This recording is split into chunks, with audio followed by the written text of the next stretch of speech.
आइए मित्रों, हमारे YouTube चैनल स्वाध्याय में आपका हार्दिक स्वागत, अभिनंदन। आज हम आपके लिए लेकर आए हैं एक बोध कथा, धन का यथार्थ। अगर आपने हमारे चैनल को लाइक और सब्सक्राइब नहीं किया है तो आपसे निवेदन है, कृपया चैनल को लाइक और सब्सक्राइब अवश्य करें। सुवर्ण जात प्रतिदिन सहस्र स्वर्ण मुद्राओं का दान करते थे।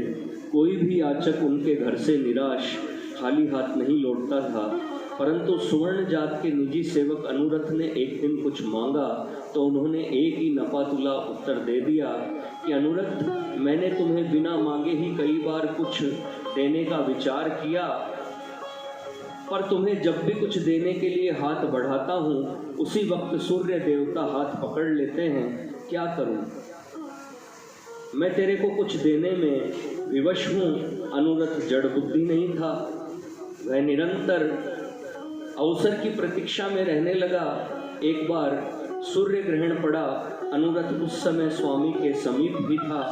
ग्रहण प्रारंभ होते ही उसने कहा, स्वामी, इस समय तो सूर्य को राहु ने पकड़ लिया है, अब तो वे रोक नहीं सकते, अब तो कुछ दीजिए। स्वर्ण जात का अनुरथ को न देने में एक रहस्य था, पर आज सुवर्ण जात पकड़ में आ गए, इनकार नहीं कर सके और उन्होंने अपने निजी सेवक अनुरथ को बहुत सा धन और स्वर्ण मुद्राओं का दान किया।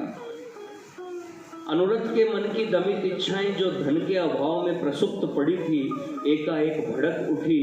अब तक जहां उसका संयमित जीवन बीत रहा था, अब अनुरथ पर भोग विलास का भूत चढ़ बैठा। मकान बनाने से लेकर विवाह करने तक की जो भी महत्वाकांक्षाएं थी, तत्काल उसने पूरी कर ली और देखते देखते न केवल सारा धन स्वाहा कर लिया, अपितु अनेक रोग और दुर्बलताएं भी उसने पैदा कर ली। जब तक धन रहा काम की कौन पूछता, अस्तु धंधा भी उसने छोड़ दिया था। अब जब पास में कुछ न बचा तो फिर अनुरथ स्वर्ण जात के पास गया और काम पर रखने की याचना करने लगा।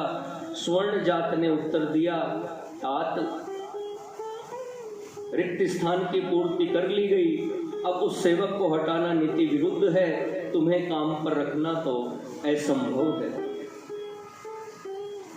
अलबत्ता तुम्हें मैं एक उपाय बता सकता हूं, तुम श्री बीज लगाकर यदि भगवती लक्ष्मी की उपासना करो तो उनसे तुम्हें अवश्य ही धन प्राप्त हो सकता है।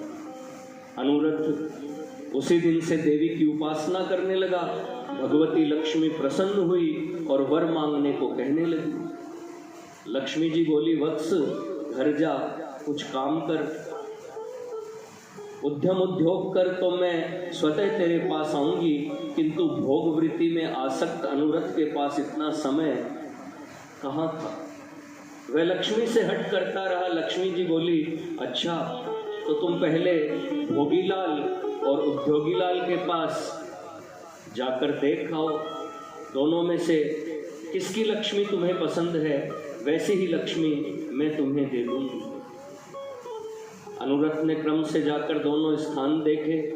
भोगीलाल के पास धन संपत्ति तो बहुत थी, पर अपनी भोग दृष्टि के कारण उसने अपना स्वास्थ्य चौपट कर लिया था।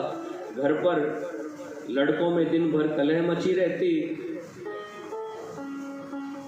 कर को लेकर आए दिन राजकीय कर्मचारी उसे सताते रहते। सारा जीवन आतंक, भय, चिंता, निराशा और व्याधियों से ग्रस्त रहता।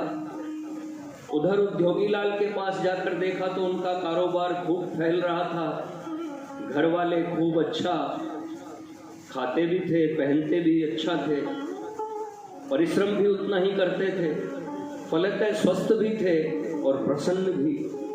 हाँ, उसे कल के लिए मुश्किल से ही बचता था। वापस लौटकर अनुरथ ने देवी से कहा, भगवती, अब मुझे धन नहीं चाहिए, मैंने सारा मर्म समझ लिया। धन का यथार्थ भोग में नहीं, उसका सदुपयोग करने में है। धन का सदुपयोग वही कर सकता है जो नीति और परिश्रम पूर्वक अपनी कमाई आप करता है। इसलिए अब मुझे वरदान का धन नहीं चाहिए, आवश्यकता अनुसार मैं स्वयं ही पैदा कर लूँगा। मित्रों, यह थी बोध कथा धन का यथार्थ इस शीर्षक पर। अगर आपको हमारा चैनल पसंद आए तो इसे लाइक और सब्सक्राइब अवश्य करें। धन्यवाद।